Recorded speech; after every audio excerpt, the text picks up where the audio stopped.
In the previous lecture, we have discussed the completeness in metric spaces, or rather of metric spaces.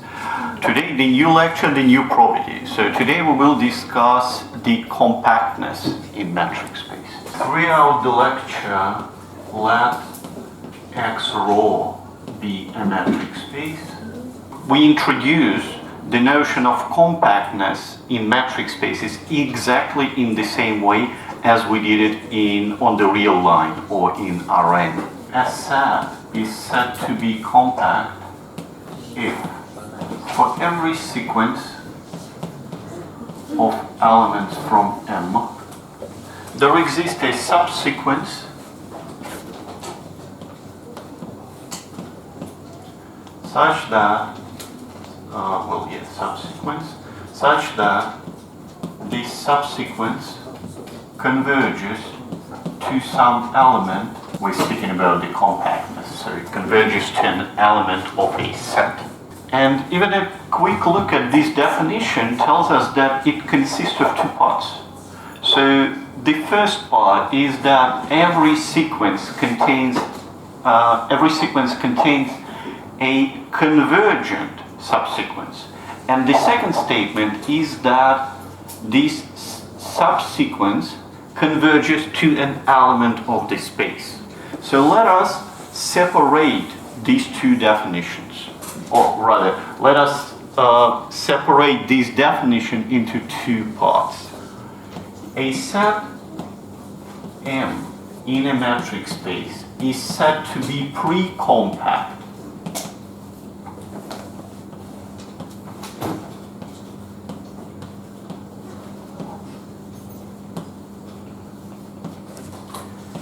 if for every sequence of elements from this set there exists a subsequence such that this subsequence converges not necessarily to an element of this set. Having this definition of precompactness, we can easily deduce that a set is compact if it is precompact and closed. So instead of studying compactness, we can study precompactness. From the real line or from Rn, we know that a set is compact if it's bounded and closed. In our statement that the compact set is precompact and closed, it was to speak about the relation between boundedness and precompactness. It's not difficult to prove.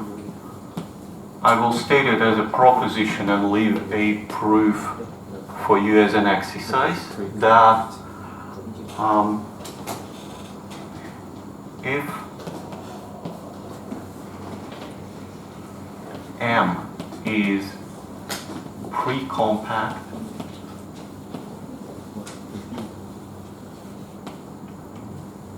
then M is bounded.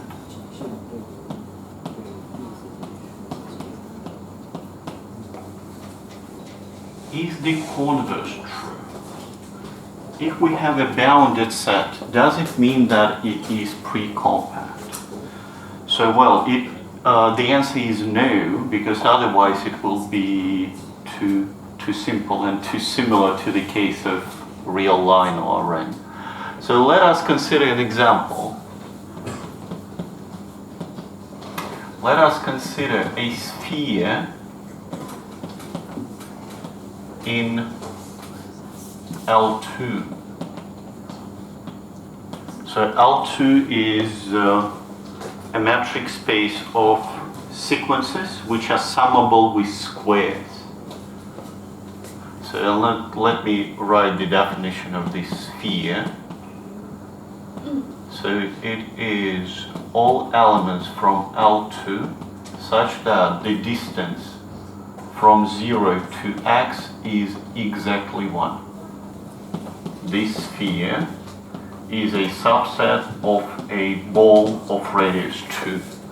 So it's completely inside there.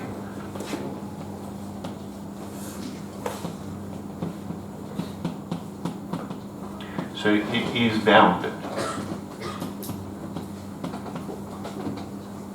Consider a sequence En, or rather elements. For every n, consider En to be a sequence where all elements are zeros, but the only element at the nth position is 1.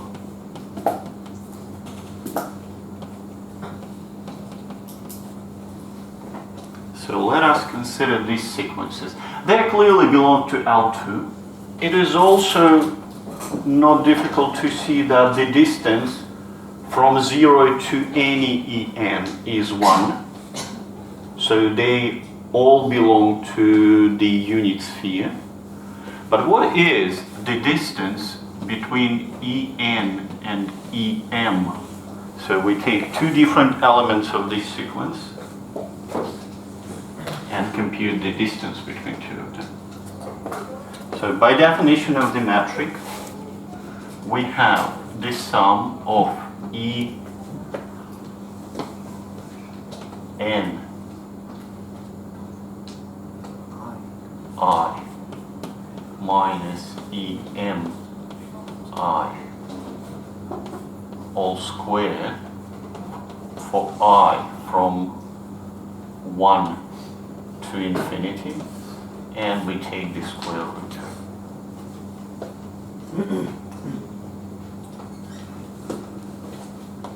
So it equals to square root of 2. This is square root of 2. So if we consider this sequence of all these En's, then the distance between any two of them is constant, root 2, which means that we cannot find a convergent subsequence. It doesn't matter what subsequence we take, the distance between any elements of this subsequence is square root of 2, so it cannot converge. So this set is bounded, but it is not precompact. So in general metric spaces, we will not have an analog of this result.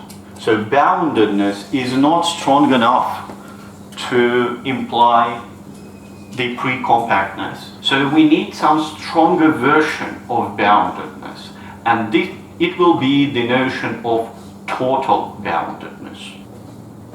To define the concept of totally bounded set, we need some extra definition of epsilon net.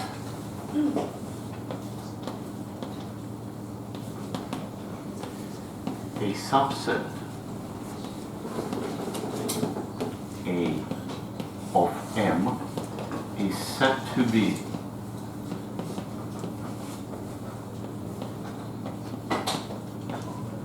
an epsilon net if for every element from the set M there exists an element from this subset such that the distance between two of them is less than epsilon. And then the second definition. A set M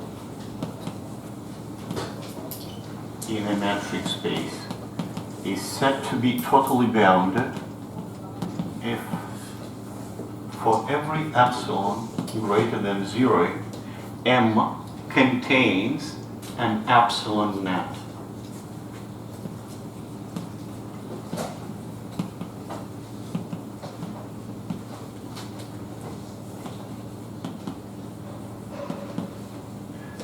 So it doesn't matter how small epsilon we take, we always, almost right, contains a finite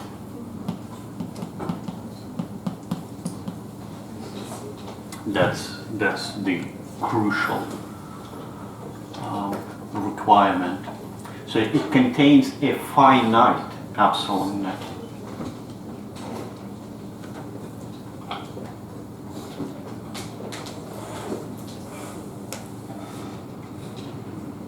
For example,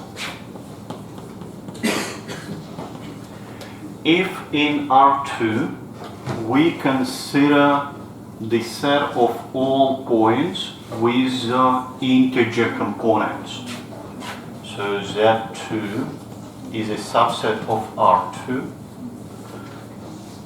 and it is an epsilon net for every epsilon greater than root 2 on 2. Another example, if we take any interval AB on the real line, it is totally bounded.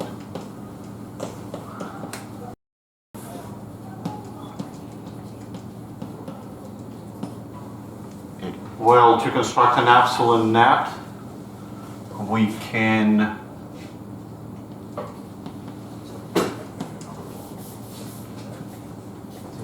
take this set A plus n epsilon for any n from 0 to infinity, and then take the intersection with the set itself. This is a finite epsilon net. It's not difficult to see that total boundedness is a stronger than just boundedness. If a set is totally bounded,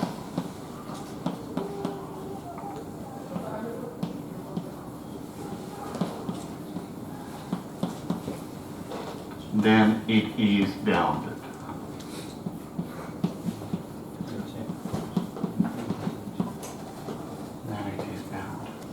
Well, the converse of this is not true by this example of the sphere. So the sphere is bounded, but it is not totally bounded. And the counterexample will be the sequence En, which we considered over here. Now let us state and prove the theorem which relates total boundedness and precompactness. Theorem. If a set M is precompact,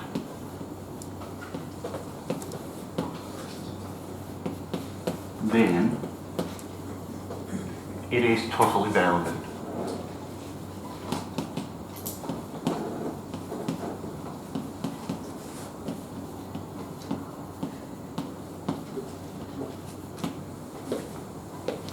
But if a metric space is complete, then the converse is true.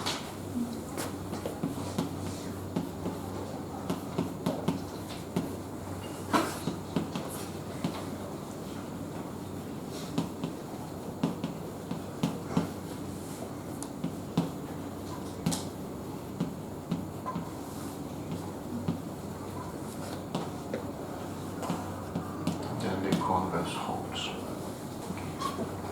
So let us start with M being precompact and non-empty.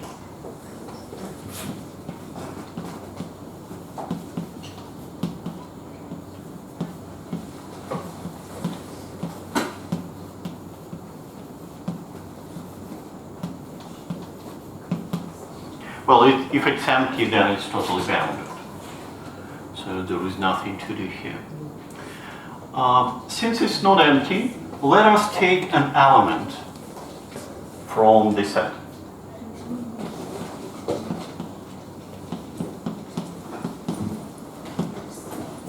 Or rather fix, let us first fix epsilon greater than 0. The aim is to construct an epsilon, a finite epsilon net. So we take epsilon greater than 0. Since M is not empty, we can take an element from M. So it can happen that M is already in the ball, contained in the ball, centered at x1 and of radius epsilon. If it happens then M is inside this ball, then the distance between any point of M and x1 is less than epsilon. So x1 itself, a single point, epsilon net for the set M.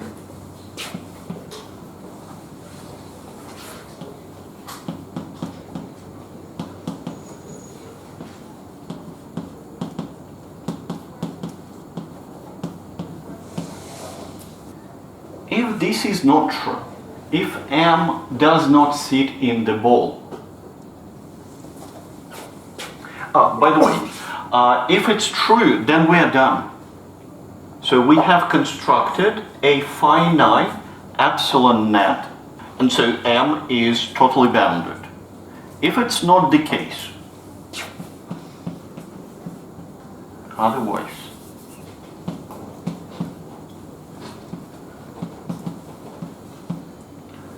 there exists x2 from M such that the distance between x2 and x1 is greater than or equal to epsilon. So, well, if M is not in the ball centered around x1 of radius epsilon, then we have this. Now let us consider two balls of radius epsilon, one centered at x1 and the other one centered at x2. Now, if M belongs to the union of these two balls,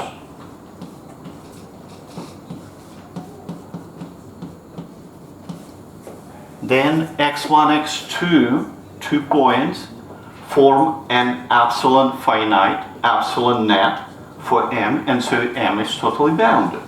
So x1, x2 is a finite epsilon net. So M is totally bounded, and we are done. If not, there exists x3, which is epsilon phi, at least epsilon phi, from both x2 and x1.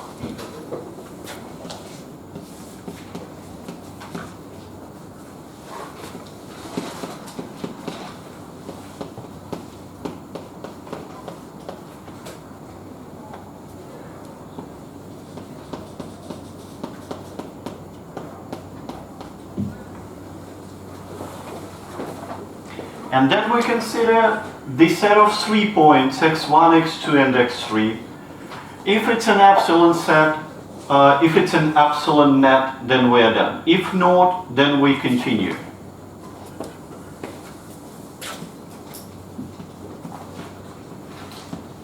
And so on. At some stage of this process, we should find a finite epsilon net. Because if this process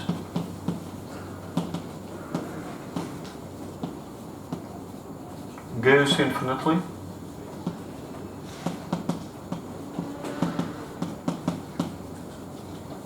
then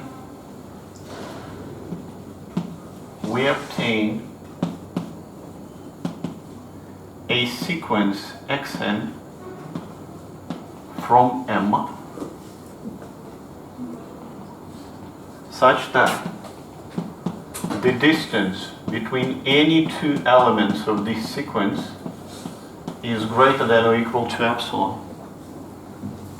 So this sequence cannot have a convergent subsequence, which means that this sequence cannot have a convergent subsequence.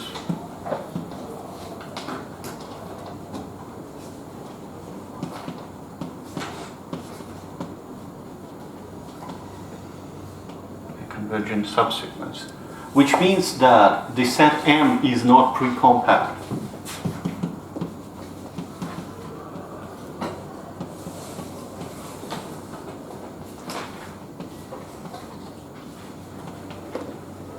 Hence, this process should stop at some point. And so at that point we will have some number, finite number of points in our set, and it will be a finite epsilon set.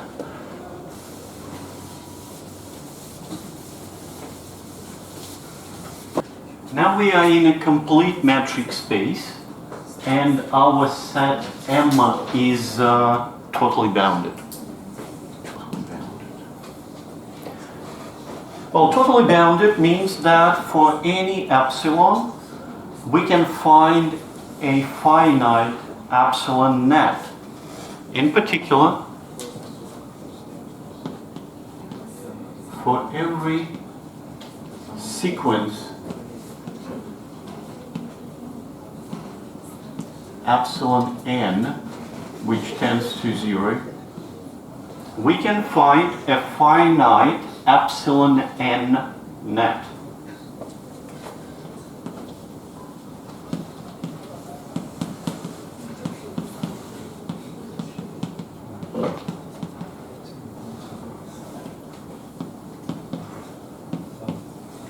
I will call it AN, and I'll denote the elements of this epsilon n net as A1n, A2n, and up to AMNN. So in all these, in two different nets, it of course can be different number of elements, but we know that it's always a finite number of elements. We want to show that M is precompact.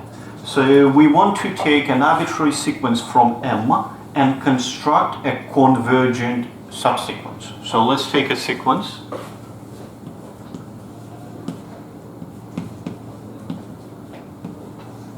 Be an arbitrary sequence from M, and we want to construct a convergent subsequence of this sequence.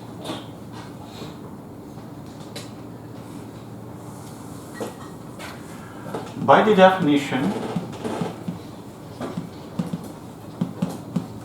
of epsilon net,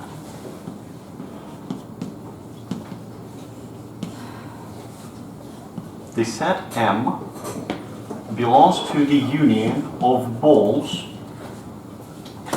So I'm taking A1, so the elements of a set, the elements of a net are AI, and upper index is 1, and of radius epsilon 1.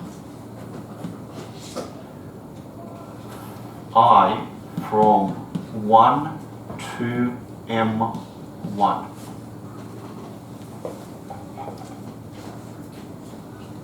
So by definition of epsilon net, the set M can be covered by balls centered at the elements of a net and of radius, well, in our case, epsilon 1. What is important here is that there are finitely many balls in this union. And the sequence Xn contains infinitely many elements. So at least one of these balls contains infinitely many elements of this sequence. At least one of the balls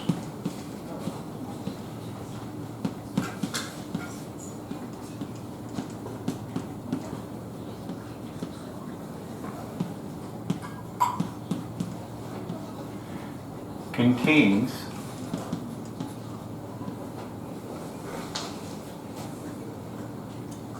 infinitely many elements of the sequence Xn, which means a subsequence.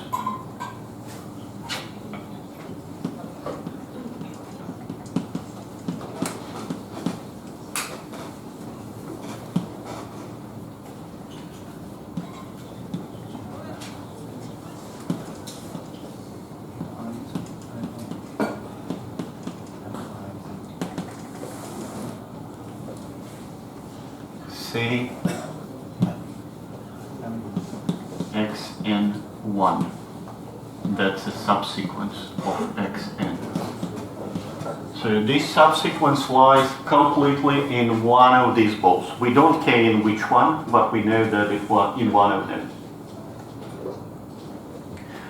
What I will do now is I will take a covering of M corresponding to an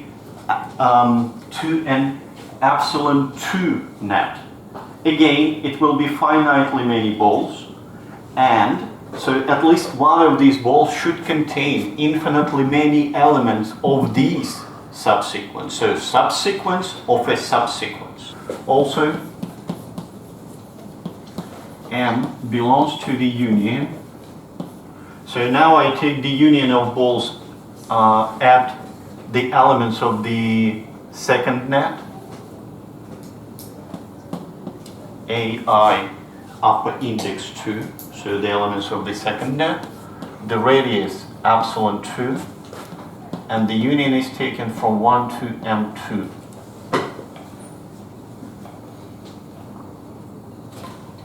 Similarly,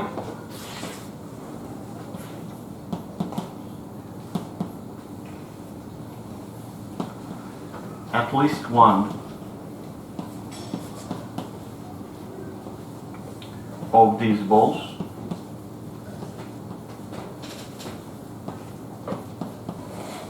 contains infinitely many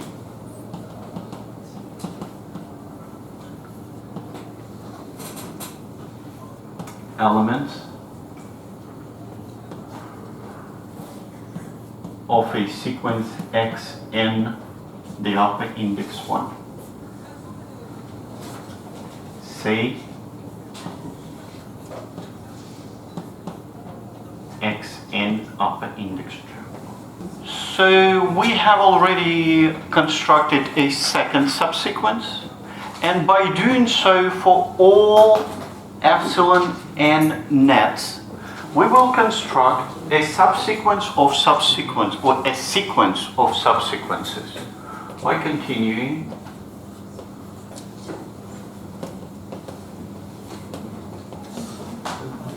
this process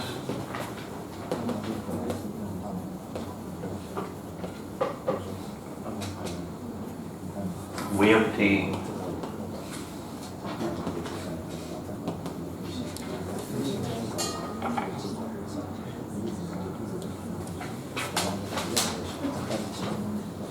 subsequences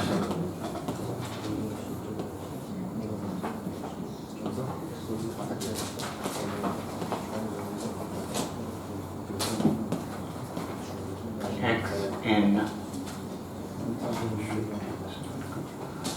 p subset of xn q subset of the original sequence xn, and here p is greater than q. So by repeating this process, we find a smaller and smaller subsequence, but still any of these subsequences contains infinitely many elements. So they are the true subsequences of the original sequence. And now I will take a diagonal sequence. So from the first subsequence we considered there, I will take the first element. From the second one, I will take the second element, and so on. So what I want to prove now is that this diagonal subsequence is a Cauchy sequence. So for p greater than q, for p greater than q, by construction, both sequences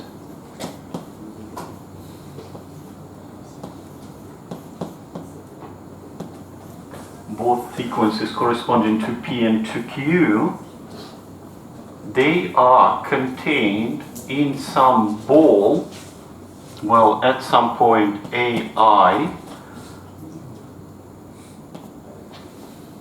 of radius epsilon p, and here we take the point from the pth epsilon net. So at every stage we considered a subsequence which belonged to some ball. So at some stage, at any stage, so for any p and q, we have this. Which means in particular that the distance between x p, taking the pth element of this diagonal sequence and the qth element of this diagonal sequence,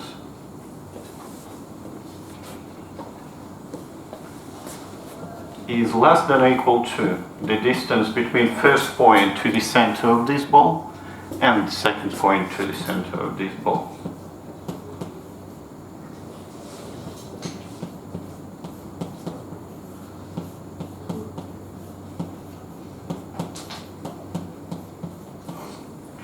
Which is less than 2 epsilon p.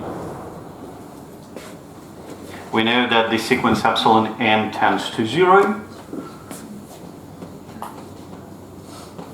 Well, in our case, p goes to infinity, which means that the diagonal subsequence which we consider is Cauchy.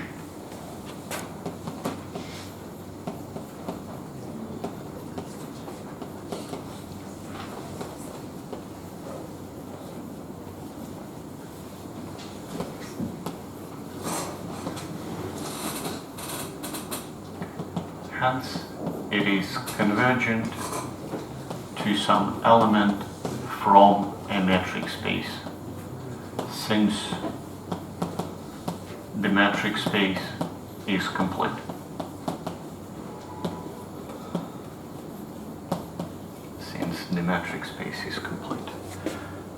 Which means that the set M is precompact.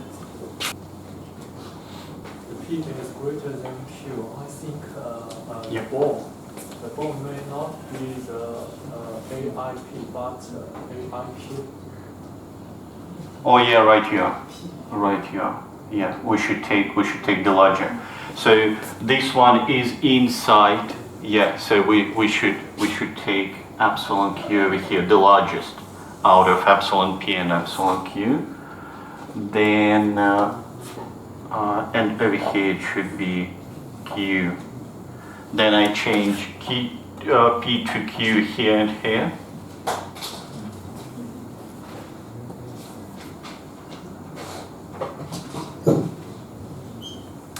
And over here. Thank you.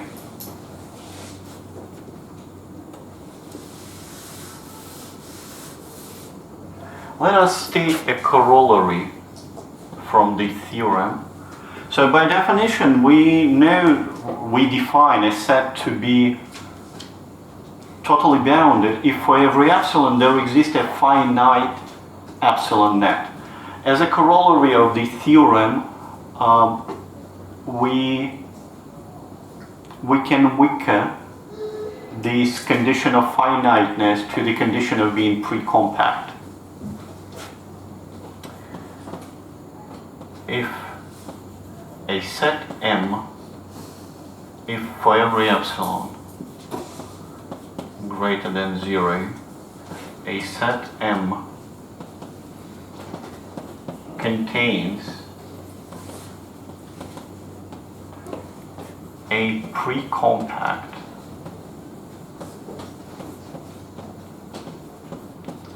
epsilon net,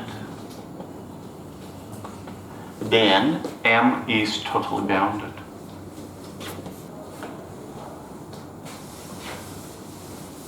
So we have discussed the precompactness, compactness in general metric spaces. Let us now consider one of the most important metric space in functional analysis. It is the metric space of continuous functions on the interval AB.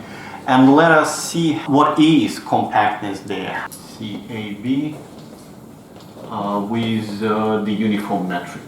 So to study compactness in the space of continuous functions, let us introduce the notion of equicontinuity.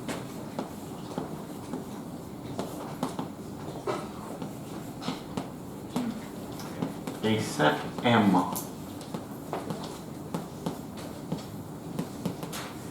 is said to be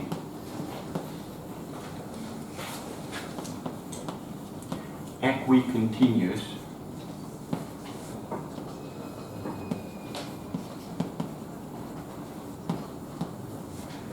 if for every epsilon greater than 0 there exists delta greater than 0 such that for every f from the set and any 2 points from the interval AB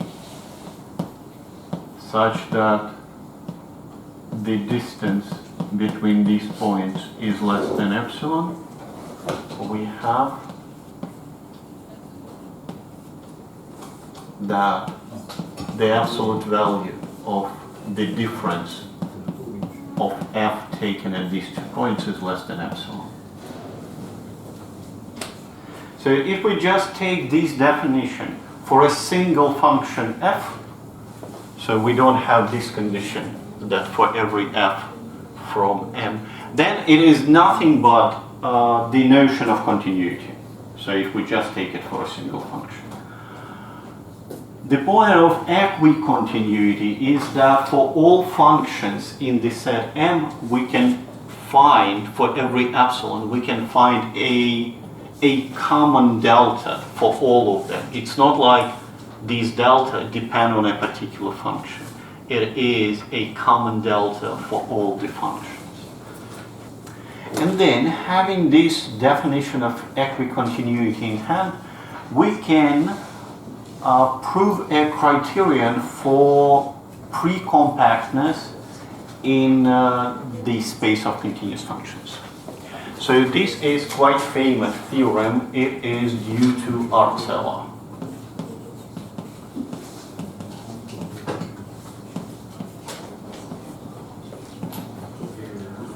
A set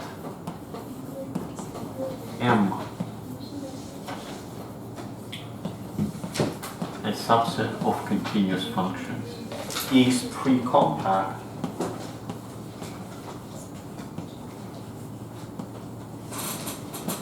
if and only if M is bounded and equicontinuous.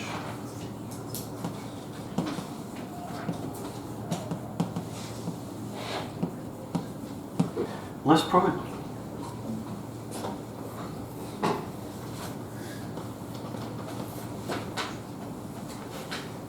So let us take M to be precompact.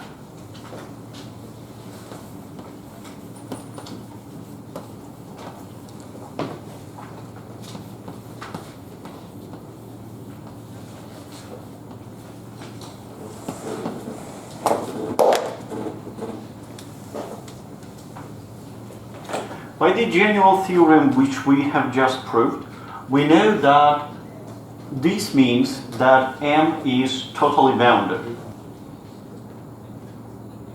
Which means that for every epsilon, M contains a finite epsilon net. So let us fix epsilon greater than 0 and let us consider an epsilon over 3 net. Further, we know that any function from this net is continuous. So it is in particular, it's an element of CAB. So it is continuous. Continuous function on a closed interval is uniformly continuous. Which means that for every epsilon greater than 0, there exists a delta n greater than 0 such that for every T1, T2 from AB, such that the distance between T1 and T2 is less than delta n, we have.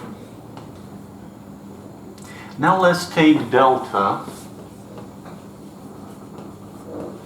to be the minimum of all delta n. There are only m of them, so this minimum is greater than 0. And also let us take an arbitrary function from m,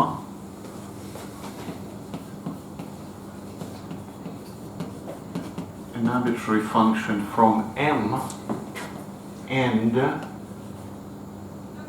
fn from the net such that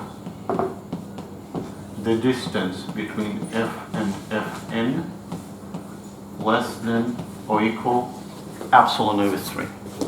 These such fn always exist because fn is an element from the epsilon over 3 net. For every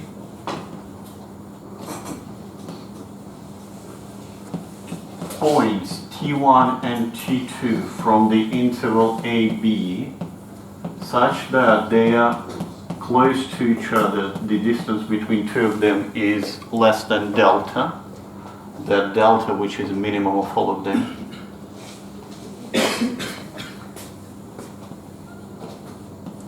For this one we have, consider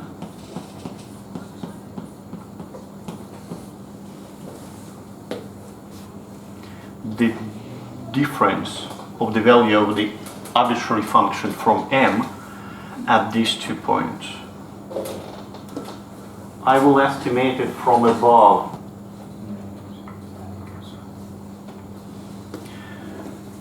So this absolute value is less than the distance between f and fn, because the metric is rho infinity, which is maximum over all t. So this is less than epsilon over 3. The third term is the similar thing. It's again less than the distance, so less than epsilon over 3.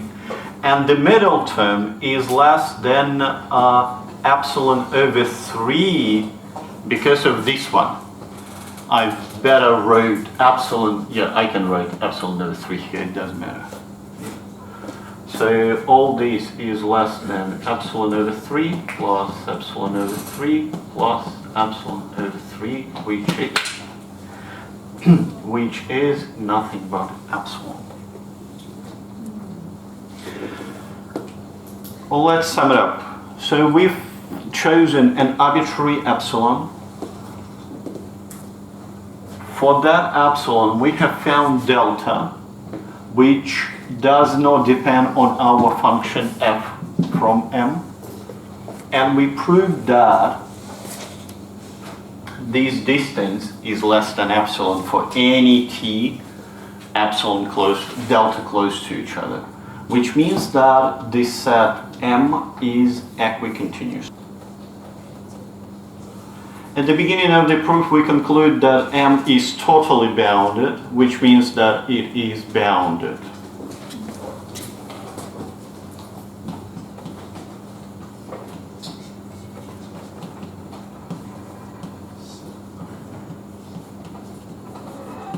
And we are done with the first part. Let's now M be equicontinuous and bounded. We want to show that M is precompact. So the strategy is the same. Let us take any sequence from M and construct a convergent subsequence. Since the space of continuous functions is complete, this subsequence will be convergent if we prove that it is Cauchy. So the idea is to take a sequence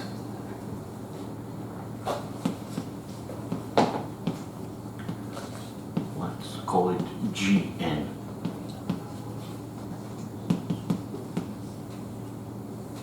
Let us consider the set of all rational numbers from the interval 0, 1.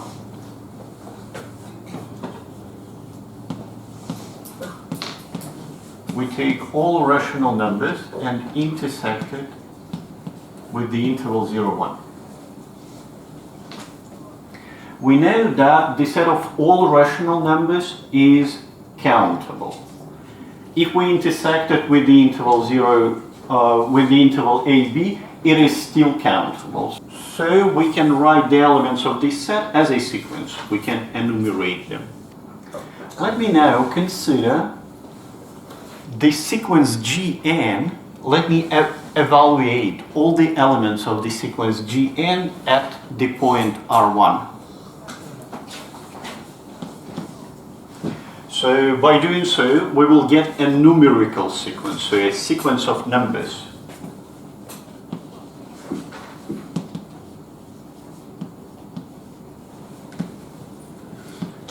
Numerical sequence Gn of R1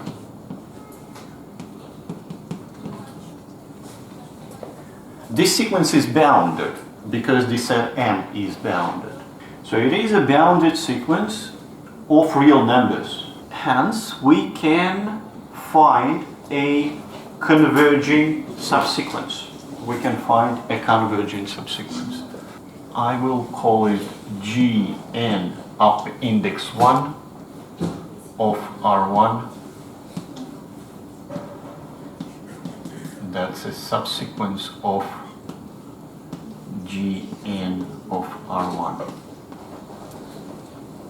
By doing so, we have found a subsequence Gn1 of functions. It is a subsequence of a sequence Gn.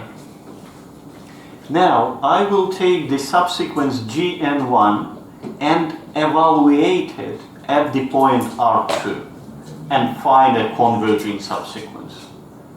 You probably understand where I'm going. I'm going to consider a diagonal sequence.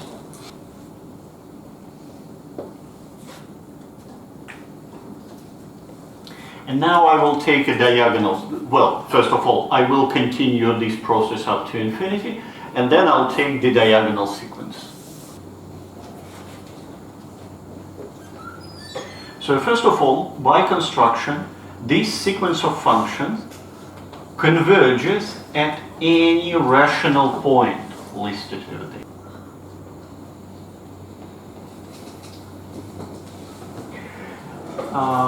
Well, what we need to show now is that this sequence converges everywhere on the interval AB.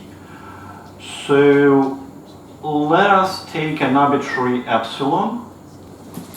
Since M is equicontinuous,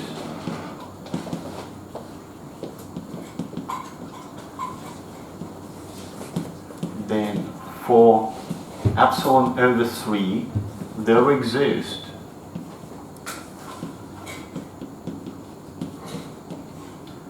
delta greater than 0, such that for any t close to each other, epsilon close to each other,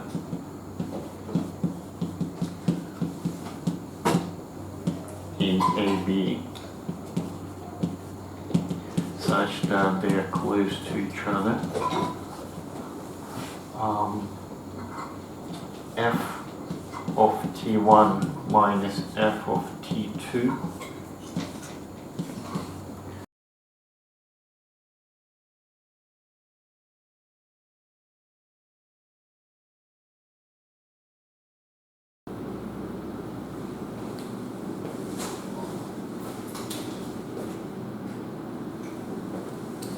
Now let us split the interval AB by points Tm.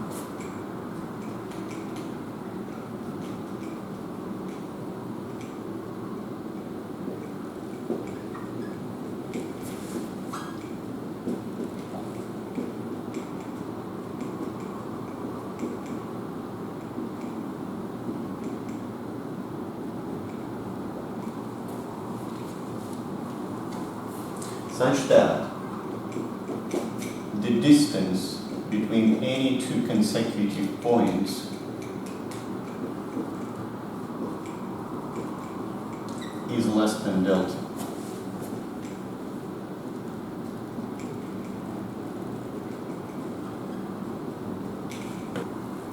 In any interval of partition, let us choose a rational number. Remember that our diagonal sequence converges at any rational point. So we have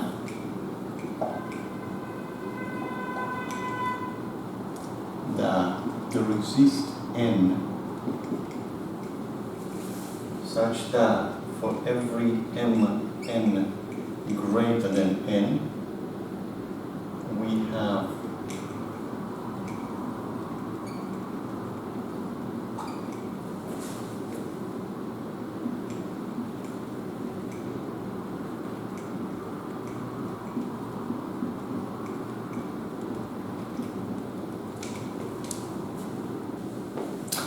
now, for arbitrary point from the interval AB,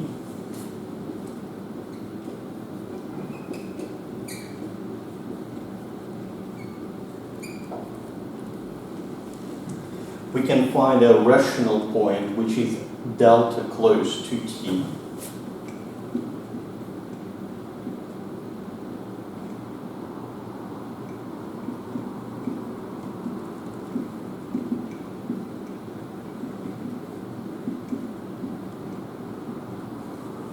And therefore, using the triangle inequality twice, we get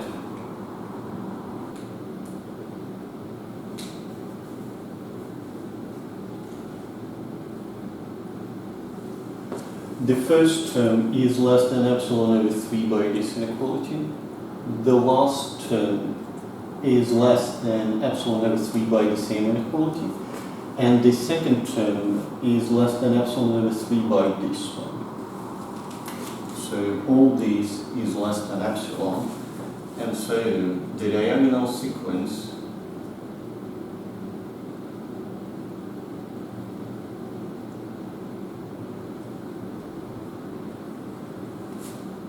is Cauchy.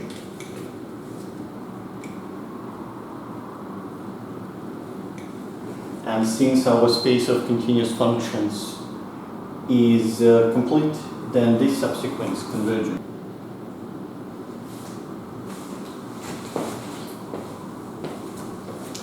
Hence, the set M is precompact.